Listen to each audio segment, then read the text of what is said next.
So if we are telling children your first job is to perform well and perform well on the basics, and if we promise them if you do that, then your future will be wonderful, which of course is a big lie, because education cannot guarantee and cannot solve that. So some honesty there at a very high level of what are the educational cultures we are pushing is important. So I still don't understand why an education minister in Australia, but it happens in other countries as well, says our first priority is to bring Australia back in the top 5 of highest performing education countries in the world. That for me is a scandal that an education minister has that as a priority. Then you can say, well, give up on education. That education is not speaking to the most urgent questions of our time.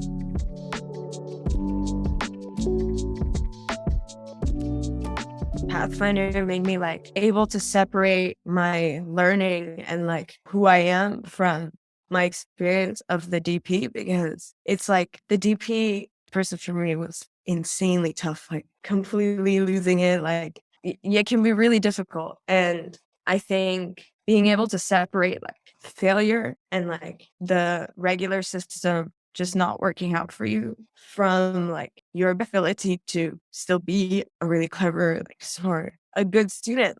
I knew that I was still doing what I wanted to do to learn, knowing that that was something that I could prioritize for myself and be okay with that was such an important thing for me.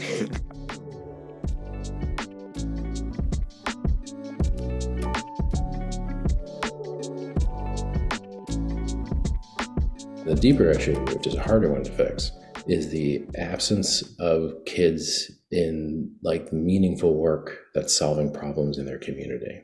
The only person benefiting or not from your work is you. But one definition of work would be what I do matters to the society that I'm in or other people.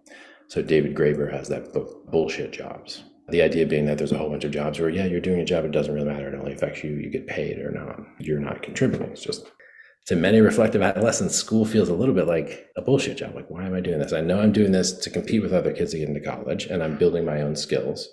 But some of what makes them feel dis-ease is the sense that the world is burning, there's many, many problems, and I'm held back from helping until I graduate or something, right?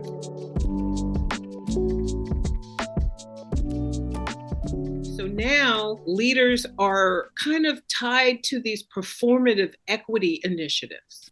Everybody's spending big money, but the chronic underachievement is still happening for the same groups of kids. So, just like a plumber will come in and check the pipes, you got a leak, and we fix that, but something else is off in the system.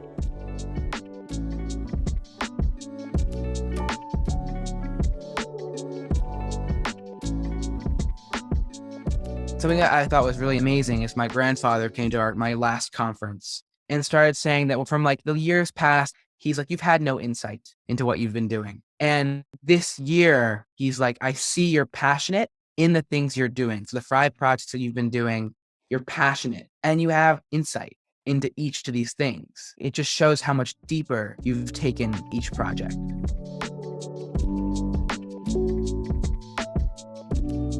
So it could be even absurd, to imagine those brains going through all of those reorganizations, sitting in a classroom, listening to a teacher explaining things. So we have to use that sensitive period in order to make learning more social, more meaningful, so that they work together on projects. And, this is where project-based learning is something that is very natural for the brain to acquire information through pattern and categorization and through constructing new knowledge based on what they actually care for. So this is something that you can encounter in alternative pedagogies, but is not yet considered as the rule and not the exception. It's not like a side activity. It should be the way we approach learning as a meaningful experience, socially and emotionally.